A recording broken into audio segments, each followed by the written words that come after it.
Hello everyone, it's Meteorologist Jim Caldwell here in the Alert Center for WKYT. Hope you're having a great Friday. We had a little snow out there earlier. Not part of the main attraction though. The main attraction is yet to come. It's the system that will drop in, well not really drop in, sweep in, I should say.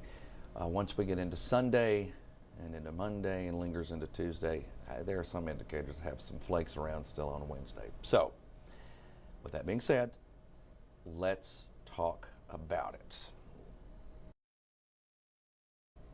First things first, where are we now? We're in the 30s. We have a little bit of snow out east. What do we have? Here, a winter storm watch.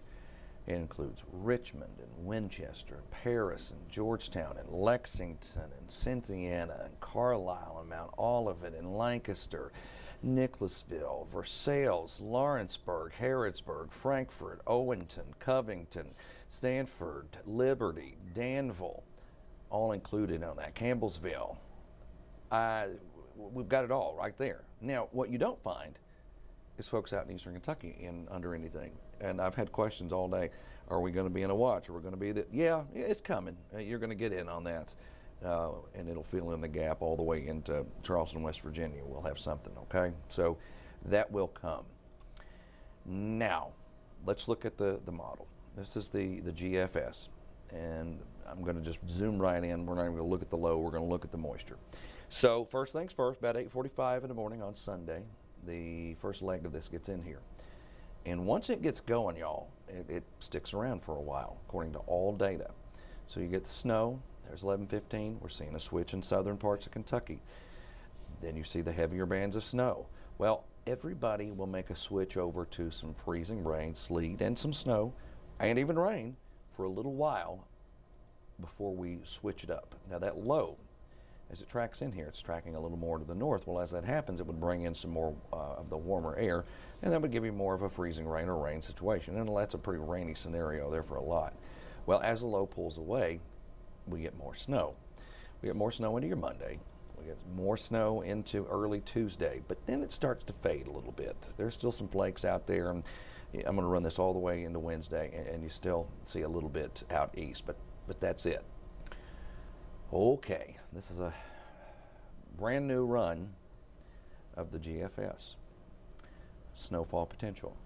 Along 75 and to the north, we've got a consistent 7 inches, right? Then you get to the south. Look how quickly it changes. You get down to Williamsburg, about 1.25 inches. You get to Somerset, 1 inch. And then 1 inch or so around Russell Springs and out toward Jamestown too. Then you've got 4 or 5 inch totals out in eastern Kentucky. All right, and look at Covington, by the way, 15 inches. I'm going to show you another run. And the reason I'm showing you the different data is because I want you to understand why we aren't just pulling the trigger and putting out a snow forecast and giving you specific numbers just like that. This is just potential. This is not a forecast. I know you're going to read it as a forecast. I've already seen it shared around on the internet as a forecast.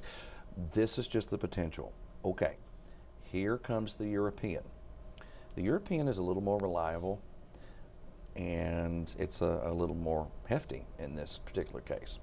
Now that line of the heaviest snow that you see there from Moorhead to Ashland to Maysville, Cynthiana, that was a little more north yesterday, but even the GFS did a little jog back to the south to give us more snow, because there was one time yesterday, I think we had like a 2-inch snow scheduled for Lexington, okay? But now that's trended a little bit differently. I'm going to show you the NAM. The NAM only goes out 3.5 days, okay? So this doesn't even capture all of the lingering stuff, but you can see right there, it's very light down south with a good heavy swath of snow. Basically from Lexington, Lawrenceburg, and to the north, you find it, okay? And how it aligns there. Icing.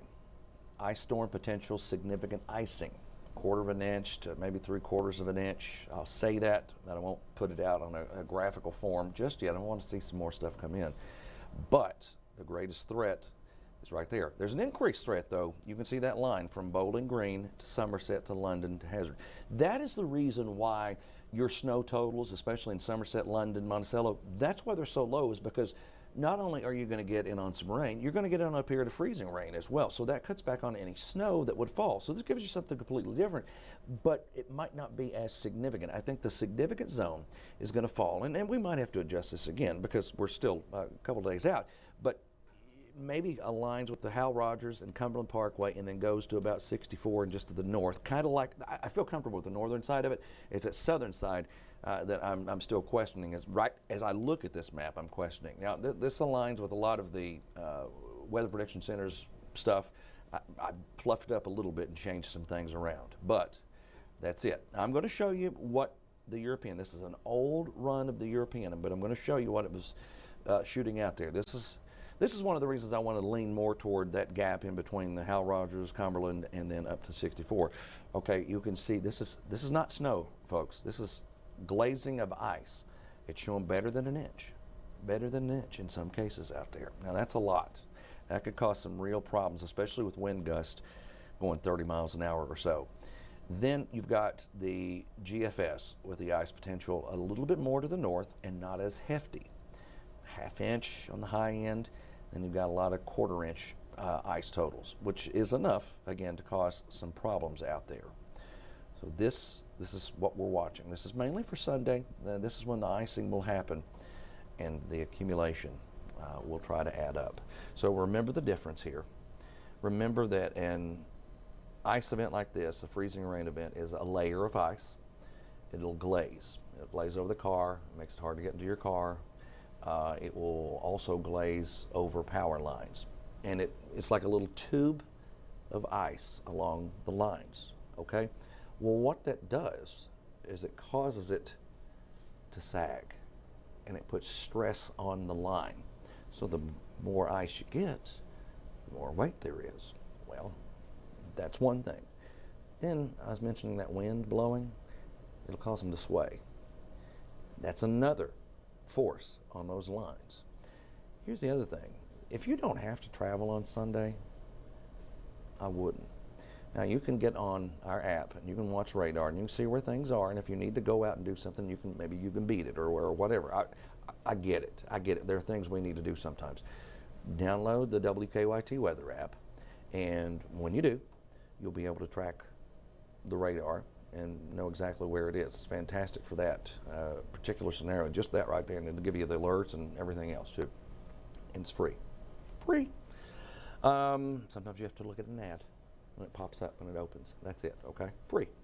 Now, throw in some snow on top of that, and we've got all the other issues. Now, if I had my particular fondness to anything in this, it'd be a little more snow throughout the area, even if it did come down in multiple inches. I'd much rather have snow rather than this layer of ice. There will be some sleet in there. I've seen some hints that we could get an inch or two of sleet accumulation, which is still better than the freezing rain, because freezing rain is just like trying to get on an iced over pond, okay? That's what it's like. All right, that's what I got for you. We're going to provide more updates on WKYT, WKYT.com, on our weather app, on Facebook, on X, social media, wherever, and you can find all of this information. And you can find a more detailed breakdown of this. I condense it all, but you've got a breakdown inside the story. It's linked to this particular tab. So go find that and you can read more about it as well. I appreciate you giving me a few minutes of your time. We've got news coming up about 15 minutes, and then we'll have news later on this evening. And of course, we'll be around all weekend. Matter of fact, I'll be here early on Sunday morning working like normal. So I'll be right here, and we'll try to get you through this as best we can. Y'all stay safe out there and enjoy the rest of today. Enjoy tomorrow, because after that, it turns interesting. We'll see y'all.